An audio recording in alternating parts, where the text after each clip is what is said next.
یہ تقریباً تمام فقہا کا فتویٰ ہے کہ اگر نماز کے سورے یاد نہ ہو یا دوسری چیزیں یاد نہ ہوں، ذکر رکوع، ذکر سجود، مثلا تشہد، سلام، جو واجب چیزیں یاد نہ ہوں، اور نماز کا وقت وسیع ہو، ابھی چند گھنٹے مثلا نماز کا وقت ابھی باقی ہے، چند گھنٹے باقی ہیں، اور آپ سیکھ سکتے ہیں، کسی کے پاس کتاب دیکھ سکتے ہیں یا کسی سے پوچھ سکتے ہیں یا کسی کے پاس جا کے وہ جو چند مسائل آپ کو یاد نہیں ہے سیکھ سکتے ہیں، جو آپ کو پتا ہو کہ نماز میں یہ چیزیں پیش آ سکتی ہیں، تو اگر نماز کا وقت وسیع ہو تو حکم خدا یہ ہے کہ پہلے جا کر سیکھیں پھر نماز پڑھیں، نماز میں تاخیر کر لیں تاکہ وہ جو نماز کے مسائل ہیں جو درپیش آ سکتے ہیں وہ سیکھ سکیں، نماز کو مؤخر کریں، تاخیر میں ڈال دیں اور مسائل کو پہلے سیکھیں، یہ واجب ہے۔ حضرت آیت اللہ مکارم شیرازی نے فرمایا اگر کسی نے نہیں سیکھا اور اسی طرح سے نماز پڑھی، معلوم ہے کہ نماز بعض چیزیں مجھے پتہ نہیں ہے، مثلا تشہد صحیح طور پہ نہیں ہے، سلام مجھے یاد نہیں ہے، مثلا اسی طرح سے ذکر رکوع سجود، مثلا سورہ حمد میں بعض آیتیں پتہ ہونے کے باوجود نہیں سیکھا اور پڑھ لیا اس نے اسی طرح سے نماز، تو وہ اس کی نماز باطل ہے۔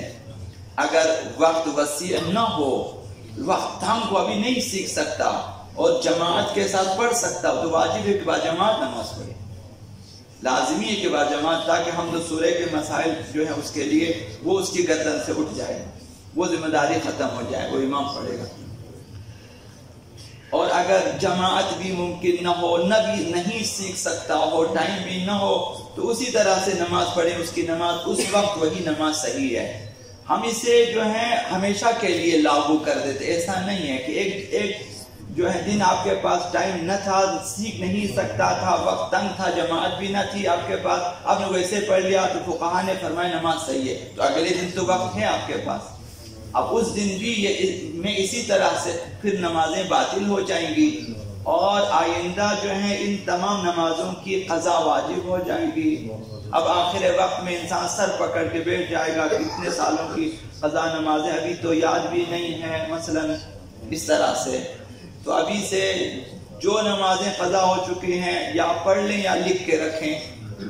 یا حد اقل آخری ہے کہ اپنی اولاد کو مثلا گھر میں بیوی ہے بچوں کو بتا کر کہ میری اتنی نمازیں قضا ہیں، کہ ہمارے بعد کم از کم وہ اگر پڑھنا چاہیں انہیں معلوم ہو کہ اس کی اتنی نمازیں قضا ہیں۔ بر احتیاط واجب، نماز کے واجبات سکھانے کی اجرت لینا حرام ہے۔ اگر کوئی شخص، کوئی عالم، کوئی قاری، کوئی مومن کسی دوسرے کو نماز سکھاتا ہے، نماز کے واجبات، رکوع، سجود، قراءت ہے، سورہ حمد، دوسرا سورہ، تشہد، سلام، مثلا یہ چیزیں واجب چیزیں آپ سکھاتے ہیں، اس کی اجرت لینا، مزدوری لینا حرام ہے، اس کی تنخواہ لینا حرام ہے۔ مثلا آپ جائیں کسی کو پڑھانے کے لیے استاد ہیں تو آپ نے نماز سکھا، نماز کی اجرت کے مد میں آپ نماز نہیں سکھا سکتے، وہ آپ کو ایسے ہی سکھانا واجب ہے۔ مستحبات سکھانے کے مد میں لینا چاہیے اگر آپ لے سکیں، ورنہ تجارت ٹھیک نہیں ہے، خداوند متعال کے ساتھ، دینی امور کے ساتھ تجارت صحیح نہیں ہے۔ تو بندگی چگدایان بشرط موز مکن، ہمیں کہا گیا کہ اس طرح بندگی نہ کریں، خدا کے لیے انجام دیں، خدا کے لیے، خداوند خود بہتر جانتا ہے کہ ہمارے ساتھ کیا کرنا ہے۔ تو بندگی چگدایان بشرط موز مکن، مزدوری کے لیے نہ کریں، چند روپوں کے لیے، چند پیسوں کے لیے دینی امور مثلا سکھانا شروع کر دیں،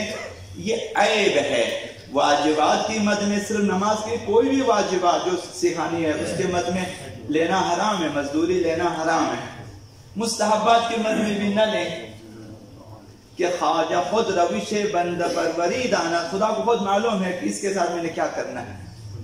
اگر ہم نے خدا کو چھوڑ دیا بھائی آپ مجھے پیسے دیں میں آپ کو پڑھا لیتا ہوں، تو وہ ٹھیک نہیں ہے۔ واجبات کے مد میں پیسہ لینا جائز نہیں ہے، تنخواہ لینا، کوئی بھی چیز لینا حرام ہے، جائز نہیں ہے، چاہے وہ عالم ہو یا اسکول کا ٹیچر ہو۔ مثلا بعض اسکولوں میں اساتذہ پڑھاتے ہیں، بچوں کو واجبات سکھاتے ہیں، تو یہ مثلا عصمت میں فیس نہ لے لیں، مستحبات کی اجرت لینا جائز ہے۔ حضرت آیت اللہ مکارم شیرازی نے فرمایا اگر مستحبات ایسے امور میں سے ہوں جو شعائر دین میں شمار ہوتے ہوں اور ان کی حفاظت کرنے کے لیے سکھانا ضروری ہے، کہ مثلا عرض کر رہا ہوں کہ اگر عزاداری ناپید ہو جائے، ابھی آپ کو سکھانی پڑے گی، دوسرے بھائی اس طرح مرثیہ پڑھے، اس طرح نوحہ پڑھے، اس طرح سمجھالے مثلا اس طرح، کبھی یہ عزاداری مثلا ختم ہونے پہ آ جائیں، مثلا اسی طرح کچھ اور چیزیں اولا مستحب ہے، مثلا زیارتیں، بعد میں یہ چیزیں واجب ہو جاتی ہیں اگر ناپید ہو جائیں، اگر لوگ جانا چھوڑ دیں پھر زیارتوں پہ جانا ایک ایک پہ واجب ہو جائے گا۔ حج پہ اگر جانا بھی مستحب ہے، عام طور پہ جائیں، لیکن اگر یہی حج لوگ جانا چھوڑ دیں پھر واجب ہو جائے گا، جائیں۔ اسی طرح زیارت پیغمبر اسلام کے بارے میں فقہا نے لکھا ہے کہ اگر لوگ جانا چھوڑ دیں مدینہ پیغمبر اسلام کی زیارت کے لیے پھر واجب ہو جائے گی، حتیٰ کہ اسلامی حاکم پر واجب ہو جائے گا کہ لوگوں کو زبردستی بھیجیں زیارت کے لیے، کیونکہ یہ جگہ آباد ہوں، یہ شعائر اسلامی ہے۔ تو اگر ایسی چیزیں ہیں جن کی حفاظت کے لیے اب سکھانا پڑتا ہے پھر بھی اجرت لینا حرام ہے، اگرچہ یہ چیزیں مستحب ہے لیکن ان کا تحفظ اس وقت واجب ہو چکا ہو مثلا، تو یہ۔ اور تیسرا مسئلہ یہ ہے کہ قراءت میں جہاں زیر و زبر کے بغیر پڑھنا چاہیے وہاں زیر و زبر کے ساتھ پڑھے، یہ عموماً ہم لوگ اس میں گرفتار ہیں۔ مثلا مغضوبی، غین کو آپ حرکت دیں، مغضوبی جلدی جلدی میں پڑھیں، اس طرح مغضوبی، غین کو اگر زبر کے ساتھ پڑھیں باطل ہو جائے گی نماز، غین ساکن ہے اس پر مثلا جزم ہے۔ اسی طرح جہاں تشدید کے ساتھ پڑھنا چاہیے بغیر تشدید کے پڑھیں، والضالین میں لام مشدد ہے، تشدید ہے، آپ اس کو والضالین اس طرح پڑھیں، لام کو سختی سے شد کے ساتھ ادا نہ کریں تو نماز باطل ہو جائے گی۔ یہ چیزیں بھی نماز میں دقت کر کے سیکھنا واجب ہے، یا ایک حرف کی جگہ دوسرا حرف پڑھے تب بھی نماز باطل ہو جائے گی۔ مثلا جو ہے انعمت علیہم، علیہم عین کو حمزے میں تبدیل کرے، علیہم انعمت علیہم، جس طرح آپ سنتے ہیں، حمزہ اور عین میں اگر فرق نہ کر سکے نمازیں باطل ہو جائیں گی، لہذا سیکھنا واجب ہے کہ انہیں سیکھے۔ اور چوتھا مسئلہ یہ کہ اگر کسی لفظ کے زیر و زبر کے بارے میں معلوم نہ ہو، انعمتا یا انعمتو کون سا صحیح ہے نہیں معلوم، انسان اپنی طرف سے چل پڑھ لیتا ہوں، کبھی ایک دفعہ انعمتا پڑھتے ایک دفعہ انعمتو پڑھ لیتے ہیں، نماز باطل ہو جائے گی۔ کہ آپ چلو بھائی دونوں میں سے کوئی تو ہے، مثلا تکے میں انسان پڑھے، ایک دفعہ پڑھے انعمت علیہم، دوسری دفعہ پڑھے انعمتو علیہم مثلا، انہیں سیکھنا واجب ہے کہ بھائی یہاں یہ جو سورہ حمد 7 آیتیں ہیں کوئی خاص مسئلہ نہیں ہے، سیکھ سکتے ہیں۔ اسی طرح سے جو ہے صاد اور سین میں فرق کرنا واجب ہے، مثلا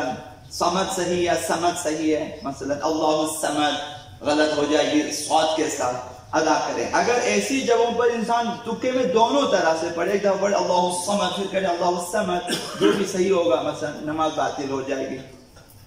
مگر یہ کہ کوئی ایسا موقع آ جائے جہاں آپ کو پتا ہو کہ یہاں دونوں طرح سے جائز ہے تو وہاں آپ کسی ایک طریقے سے پڑھے صحیح ہو جائے۔ آخری مسئلہ آج کا یہ ہے کہ نماز کی قرات میں کسی کلمے کو صحیح خیال کرتے ہوئے ایک مدت تک آپ نے پڑھا، اس طرح پڑھا، اس لیے پڑھا کہ آپ نے یہ سمجھ لیا یہی صحیح ہے، صحیح سمجھ کر پڑھا، بعد میں پتا چلا غلط تھا، تو جو نمازیں اس غلط قرات کے ساتھ صحیح سمجھ کر پڑھی ہے جو قراتیں، تو وہ ساری نمازیں صحیح ہیں، انہیں دوبارہ پڑھنے کی ضرورت نہیں ہے۔ جب آج پتا چلا آئندہ جو ہے ان چیزوں کو ٹھیک کرنا واجب ہے۔ حضرت آیت اللہ مکارم شیرازی نے فرمایا بنابر احتیاط مستحب ان نمازوں کو دوبارہ ادا کریں، مستحب ہے، واجب نہیں ہے۔ آپ نے دیکھا کہ قرات میں سے بعض چیزیں جگہ پہ ہم نے غلطی کی ہے، اب نمازیں تو صحیح ہے لیکن یہ کہ مستحب ہے کہ ان نمازوں کو دوبارہ پڑھیں۔